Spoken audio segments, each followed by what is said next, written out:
Hello and welcome back to the Odd Shopper YouTube channel. I'm Isaiah. I'm coming to you from Nashville, and I'm here to break down this weekend's Geico 500 at Talladega. So we've been really hot in this video series. We hit Kyle Larson 8-1 last weekend, which makes it not one, not two, but three outright winners in a row posted for free on this YouTube channel in the NASCAR Cup Series.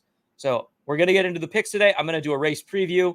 I'm going to talk a little bit about Bet365. I'm going to talk about Odd Shopper Insider Access, and we're going to have three picks for this weekend's race. It's going to be a blast. Let's dive into it. Starting with our race preview, we're at Talladega Superspeedway in Talladega, Alabama. It's a 2.5-mile track. It is one of the biggest on the NASCAR Cup Series schedule, and its comparators are obviously the other drafting tracks, your Daytona and your Atlanta, as of repaved 2 years ago. So what do you need to know about drafting tracks? Well, it's obviously what is talked about a lot in Talladega Nights. It's drivers having to run with each other in order to maximize their speed. Otherwise, they fall out of the draft and then they can't keep up because unless you are working together, you will not be going fast enough at these tracks. Why is that the case?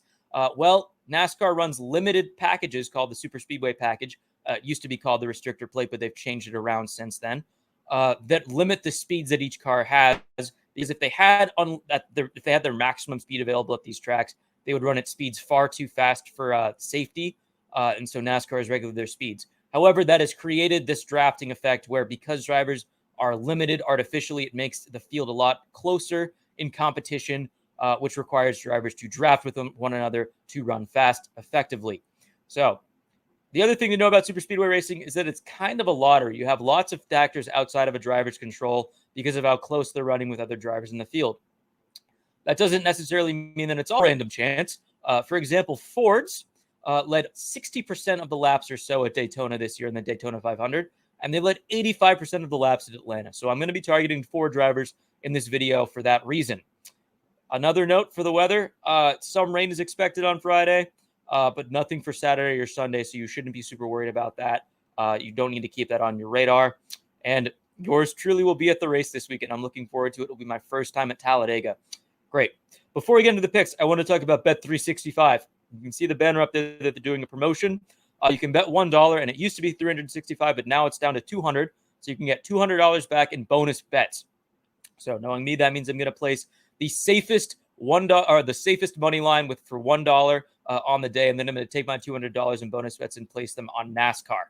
So that's what I recommend you do if you're in one of the states where Bet365 is legal and you do not have an account yet. Cool. Let me pull up the odds board so we can get into our picks. All right. Awesome. So we've got a pretty loaded set of odds here. We have our favorites at 10-1.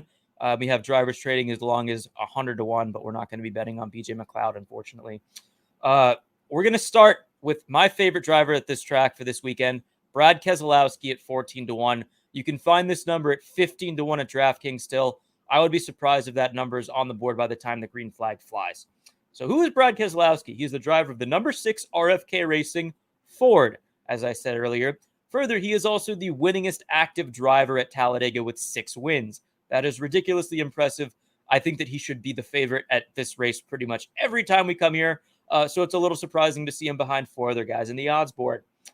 He has run well at super speedways in the next-gen car too, which is a really important factor because it's not like he's fallen off since he left Team Penske at the start of the 2022 season.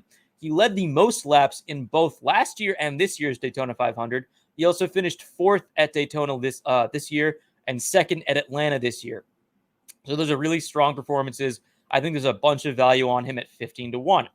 Next, we're going to talk about his teammate, Chris Buescher. Chris Buescher, he is the driver of the number 17 RFK Racing Ford. He has no super speedway wins yet, but he has solid runs here in the next-gen car, at least at super speedways in general. He led 37 laps between Daytona and Atlanta this year, which includes at least 1 lap led in both events. He also scored a 4th-place finish at Daytona, and he was running well at Atlanta before he crashed out because Kevin Harvick got in trouble in front of him and he could not dodge his number 4 Ford. That is a mouthful. Number 4 Ford. Yikes. So, although he has not been super impressive at Talladega in his career, he has put together 2 P6 finishes since he joined RFK Racing, and he has 1 top 5 and 2 top 10s in just 2 Xfinity Series starts at this track. So I like Chris Buescher. I think the 22-1 is a solid number, especially given his teammate Brad Keselowski. Those two will work together in the draft. I will note one thing, though. You have to bet NASCAR kind of early. And the best way to bet NASCAR early is to have a subscription to OddsShopper Insider Access. I posted this Chris Buescher play at 28-1 earlier in the week, and it has since been bid down to 22-1. So you can no longer get nearly as much value as you could have earlier in the week on this market. So what is it, OddsShopper Insider Access? Well, it's a premium Discord where you can talk to a few of our betting experts and get things like live bets. You get to sweat out bets with us. You get access to office hours. You get access to my betting models that I post exclusively over there. It's a whole lot of fun. You can sweat out bets with us. You can come in and ask us questions about which drivers you should bet on, or if you are more of a football or a basketball bettor, which players you should bet on. It's great. It's a blast. You don't have to comb through all of our YouTube videos and all of our articles to get access to our picks. You can also get your first week of access for 50% off with code ISInsider. And after that, it's just $19.95. So what I recommend you do is you hop in the Discord, you tail our picks, you make that $20, and then when the next week rolls around, you pay for your subscription with your own winnings, and you have some left over at the end because we are pretty profitable over there at OddsShopper Insider Access. Now let's get into our longest long shot of the week. It's going to be Harrison Burton. And you'll have to look pretty far down the odds board to find him. He's at 80-1, which I think that's reasonable. But if you go to FanDuel, you can get him at 100-1. So we're going to play that number there, obviously, for the extra value. Harrison Burton hasn't had a whole ton of impressive performances in his Cup Series career, but it's a question of equipment and teammates for this weekend's race. Number one, he is driving a Ford. And number two, let's look at where his teammates are at on the odds board. So we've got Joey Logano at 10-1. We've got Ryan Blaney at 10-1. And we've got Austin Cindric at 25-1. So his teammates have much shorter odds, and he'll be driving roughly the same car as them this weekend. So I think there's a lot of value there. He'll have plenty of speed. Further, we've seen him have solid enough performances at super speedway tracks, especially this year. He led 9 laps in this year's Daytona 500, and although he didn't get a fair shake at Atlanta, I still am reasonably impressed with what he has shown at super speedways in the Cup Series. He also had a top 10 finish in Atlanta last year.